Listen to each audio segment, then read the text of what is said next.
All right, what's going on? Kevin Hope here with BallHer Hoops. Back at you again with another episode. Going to talk about public schools and private school playoffs. Of course, start with private schools since their championships just ended.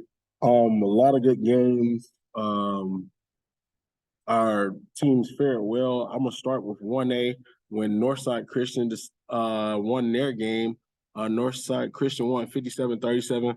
I figured whoever won between Northside Christian and Victory Christian will win state championship. That's just how good both teams were. Northside Christian revenged that lost to Victory Christian earlier in the year and made it to the championship. So congrats to Northside Christian. They had a lot of good players. Coach does a really good job over there.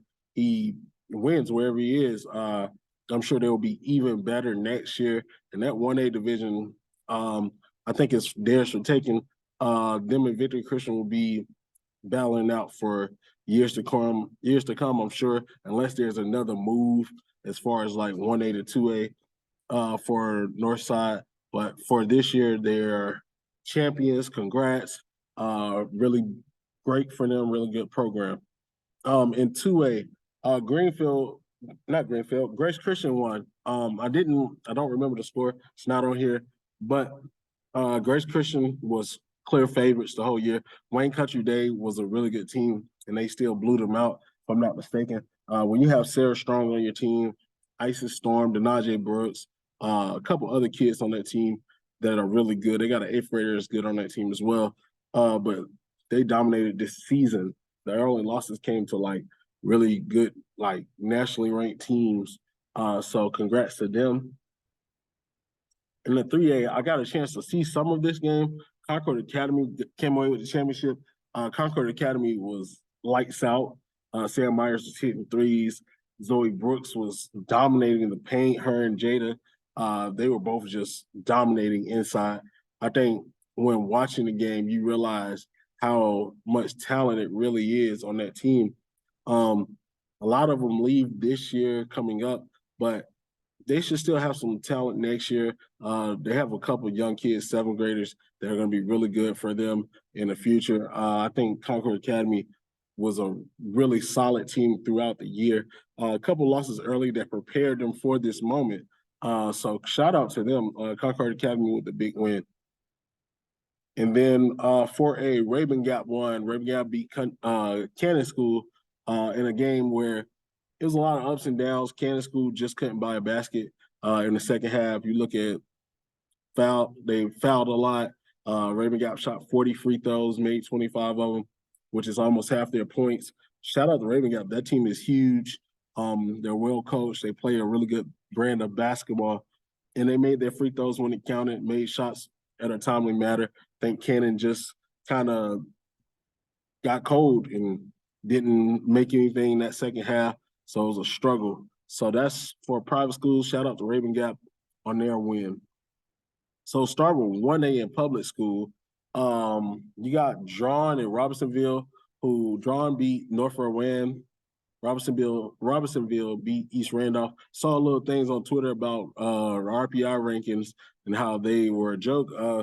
That's hard to say because you got teams that, of course, injuries are happening, but conference championships matter in public schools. So if you're a conference champion during a regular season, you're automatically getting one of those. I think it's like top 8, something like that. So those teams automatically go there. And then if it's a team that's got a good record and they're in a split division, they end up getting a higher RPI ranking because of they're in that split division. But John and Robinsonville are two good teams so far. I think the winner of that game will play the winner of Cherokee and Bishop McGuinness, which I think whoever wins the Cherokee and Bishop McGuinness game, they will go on to play in the state championship. Cherokee had a good win versus East Wilkes. And so Bishop McGuinness had a close game with Bessemer City. I thought Bessemer City would give them a good game. I like Bessemer City. They had pretty good games with Shelby. So they're in the same conference. So once again, that's another 1A, 2A split conference. So Bessemer City got a higher seed because they're in that split conference and they did well. But that Cherokee and Bishop McGuinness game should be good. Both have solid players on that team. So we're gonna go on to 2A. 2A, Randleman versus East Burke. Randleman's held their own so far. They made it pretty far last year before losing. I think they lost to Shelby in a good game at Randleman. So them and East Burke would be a good game. This East Burke team has only lost 2 or 3 games, if I'm not mistaken, this whole year. And as you see, they revenged that conference tournament loss to Newton Conover. So they're in the regional semifinals. Randleman, this will be their last home game for the year. So East Burke having to go to Randleman will be a good game. And then on the other side, you got a big time matchup, Salisbury and Shelby. This was a regional final game last year. Both teams were expected to be here. I really don't know. I think we had Salisbury winning at first, but I think the Shelby team is really good. This will be a good game. I wish I could get to it, but I'll be at another game. But this will be a good game. Then I just want to mention on the other side, Southwest Onslow and North Pitt played. 2 players, Amari. I know her name is Amari. I can't think of her last name. And then Zamaria Jones for North Pitt, and then Amari plays for Southwest Onslow. Those 2 combined for 71 points against each other. And I heard it was a really good game. Saw some highlights of it. Those are good teams. North Pitt moved on. I think North Pitt is a team where they could get to the championship. And don't sleep on Seaforth. Seaforth is a good team as well.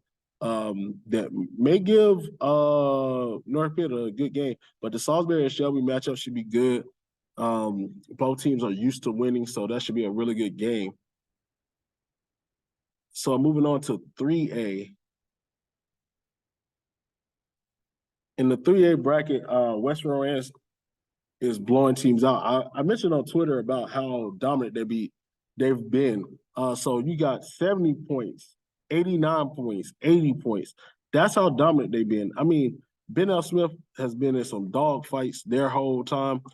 They played 71-53, 59-47, 69-60. So coming into this game, I'm sorry, I feel like West Rowan is a clear favorite. I don't see Ben L. Smith beating them. But every dog has his day.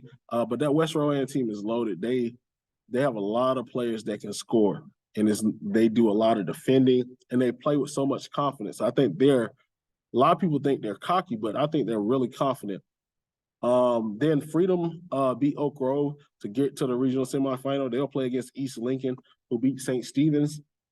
East Lincoln doesn't score as much as West Rowan, but again, this is another undefeated team, and they've not had close games so far in the playoffs. I think Freedom will give them a closer game. Freedom only beat Oak Grove by 1, but Oak Grove is a good team as well. I got East Lincoln winning that, and then that regional semifinal. I pray that the regional semifinal for 3A and 4A is at the same spot. I think that would be great because I would definitely be in the gym for that. So let's move on to 4A. But if West Rowan and East Lincoln, I think that would be a game of games. They played each other in the playoffs last year. East Lincoln actually beat them. I think it was an early round too, if I'm not mistaken. And for 4A, Lake Norman continued their dominance. They beat Indy.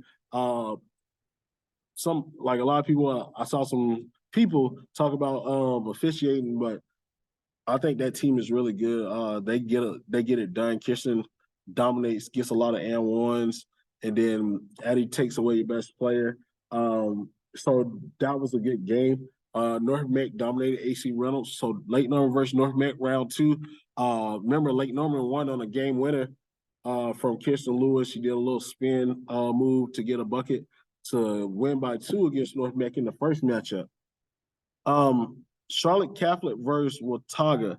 If I'm not mistaken, these 2 teams played each other already, and Charlotte Catholic won that game. So I think it'll be a good matchup. I think Charlotte Catholic beat the undefeated Northern Guilford team, which we pretty much thought that would happen. We actually thought Northern Guilford had a chance to lose to Hickory Ridge, but we didn't pick them. But Charlotte Catholic, we knew Northern Guilford didn't have the size to match up with them, and I think it's just a little bit of a difference when you're dealing with Charlotte schools compared to the Guilford County schools. But Watauga surprised us. They beat South Meck. They threw that zone out there at them, and it kind of slowed South Meck down. They struggled to get going, and Watauga came out hot. So Watauga versus Charlotte Catholic, I really don't know who will win this game. I think I really want to feel like Catholic's going to win it, but Watauga's been hot. I think they're one of the hottest teams other than Lake Norman coming into this. I think this will be a really good game. And then whoever wins versus Lake Norman, I think Lake Norman just has a better team than everybody else. So on the other side, Panther Creek is still in it. They'll play against Chapel Hill and Roseville and Hillside. Hillside and Panther Creek will be a great matchup if those teams get to play against each other. Hillside's been dominant all year. It'll be good games. I'll be at Lake Norman to watch that North Meck game. I think that's going to be one of the better games for high school girls basketball this year because of the matchup previously. So if you're going to Lake Norman, if you're going to Morrisville, please leave at 4 o'clock. I don't know what's going on with their traffic. It's ridiculous. I will never leave at past 4:30 again. Otherwise, I'll be watching on the NFHS out. I know the regional final sites should be coming out soon, probably tomorrow, hopefully, so people can start kind of getting travel arrangements and seeing where they'll be. I think it should be. I hope they put it in Charlotte. That would be great. But last year, it was all over the place. I think the girls' 4A was actually at Harding, though. So hopefully it stays in our area. But other than that, that's all I got for today. I appreciate everyone that tunes in. It's a lot of good basketball going on. We're getting towards the end of the season. Almost travel ball time. I see a lot of travel ball coaches are getting those workouts in. Some of these players are already going to the travel ball workouts. Keep working, keep grinding. We're going to come out with a college recruiting tips video really soon. Got a college coach that's going to join us, and that's about it. All right, BallHer Hoops, we're out.